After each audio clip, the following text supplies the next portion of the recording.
Em 1927 foi lançado O Cantor de Jazz, filme que revolucionou o cinema, trazendo uma importante novidade que usamos até o dia de hoje, o som. E é sobre toda a trajetória até o áudio ser algo tão comum que vamos falar no vídeo de hoje.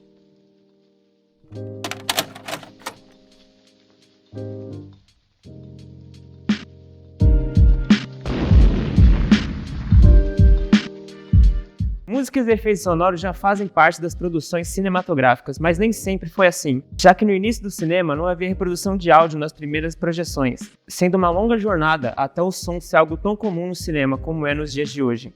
Ainda bem no começo do cinema, durante a época do cinema mudo, os irmãos Lumière já contratavam pianistas para fazer um acompanhamento musical aos primeiros filmes. Técnica que foi muito usada nos anos seguintes, para que tivesse alguma inserção sonora, já que nessa época não havia nenhum dispositivo que sincronizasse áudio e vídeo. Porém, esse método se mostrou ineficaz por N motivos. Primeiro, foi a falta de padrões, já que em algumas sessões tinham apenas pianistas e em outras tinham verdadeiras orquestras, o que podia estragar a experiência do público. Outra coisa que pesava contra era o fato dos músicos terem contato com o filme pela primeira vez somente durante a exibição, fazendo com que eles tivessem que fazer a interpretação no improviso.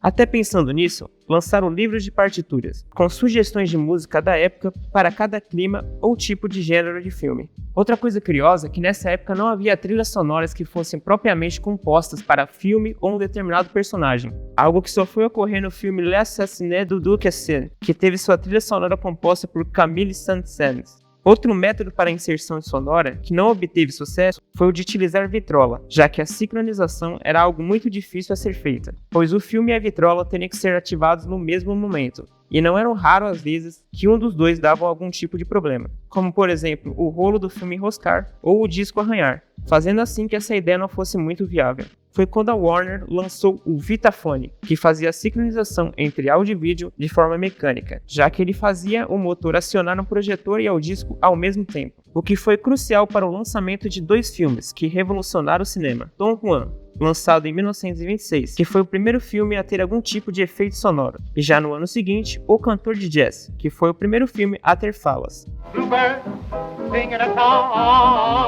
O que fez uma grande mudança, já que as narrativas que eram baseadas em movimentos corporais passaram a ter uso do diálogo para serem contadas, algo que é muito comum nos dias de hoje, mas que causou um estranhamento e indignação de diretores e atores da época, que se recusavam a ter essa grande mudança. Outra novidade presente nesse filme que não podemos deixar passar batido foi ser o primeiro a fazer uso de Foleys, técnica que já era usada em rádios-novela da época, mas que ganhou popularidade graças a Jack Donovan Foley. Mas o que seria o Foley? Foley é a criação de sons artificiais com a intenção de ambientar melhor a nossa experiência auditiva, mesmo que muitas vezes eles passam despercebidos por nós. Por exemplo, olhe como ficaria essa cena sem o uso deles.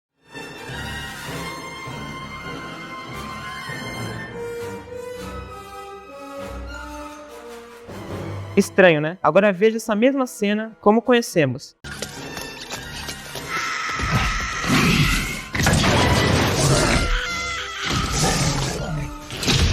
Tá totalmente uma cara nova. Durante essa época, surgiu outras tecnologias que permitiam a gravação do som no próprio rolo de filme, como o Movietone, o Fonofilme, entre outros. E em 1940, com um cinema com o som já consolidado, e melhor, com uma padronização já estabelecida, a Disney criou para o filme fantasia o Fantasound, sistema que gravava o som em 3 canais diferentes, direita, esquerda e surround, que é quando o som é gravado ao redor do público. Porém, pelo seu alto custo, essa ideia foi descontinuada, fazendo com que, pelos próximos anos, o áudio permanecesse sendo reproduzido por apenas um canal. O que teve que mudar no começo dos anos 50, já que o cinema estava perdendo espaço para a recém-chegada televisão. Para reverter essa situação, muitas coisas acabaram mudando, como o tamanho das telas de cinema, o que fez que fosse percebido que o som mono já não cobriria as telas tão grandes, tendo assim uma necessidade de se criar mais canais de som, o que foi feito com a tecnologia CinemaScope, e aqui obteve maior sucesso, sendo a que é usada até hoje, a Dolby Stereo, que permitiu o som em alta qualidade e em multicanais. Bom, como vocês viram, não foi apenas uma invenção que foi importante para o som no cinema, mas o conjunto delas, fazendo com que o cinema fosse como é nos dias de hoje.